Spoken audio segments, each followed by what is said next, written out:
सोलापूरसह महाराष्ट्रातील विडी, यंत्रमाग आणि बांधकाम कामगारांचे अनेक प्रश्न प्रलंबित आहेत।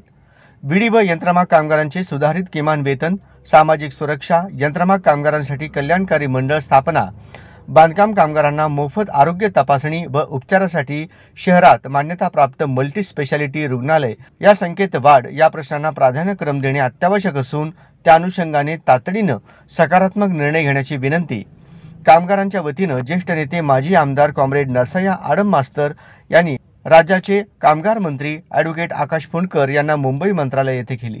मंगळवार 11 फेब्रुवारी रोजी मुंबई मंत्रालय येथे महाराष्ट्र राज्य कामगार मंत्री ॲडव्होकेट आकाश फुंडकर यांची ज्येष्ठ नेते माजी आमदार कॉम्रेड नरसय्या आडम मास्तर यांच्या नेतृत्वाखाली शिष्टमंडळाद्वारे कामगारांच्या विविध मागण्यांचे निवेदन देण्यात आले।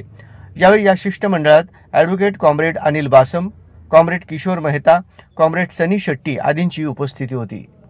यावेळी कामगार मंत्री ॲडव्होकेट आकाश फुंडकर यांनी मागण्यांचे निवेदन स्वीकारून सविस्तर चर्चा केली। सोलापूरमधील बीडी कामगारांना सुधारित किमान वेतन, कारखान्यात रोख मजुरी, पेन्शन व यंत्रमाग कामगारांचे सुधारित किमान वेतन, भविष्य निर्वाह निधी, पीस रेट व मजुरी, यंत्रमाग कामगारांचे कल्याणकारी मंडळाची स्थापना, महाराष्ट्र व इतर बांधकाम कामगार कल्याणकारी मंडळाच्या वतीनं बांधकाम कामगारांची मोफत तपासणी व उपचार आरोग्य योजनेअंतर्गत सोलापूर शहरात मान्यताप्राप्त मल्टी स्पेशालिटी रुग्णालय संख्येत वाढ करण्यात यावे।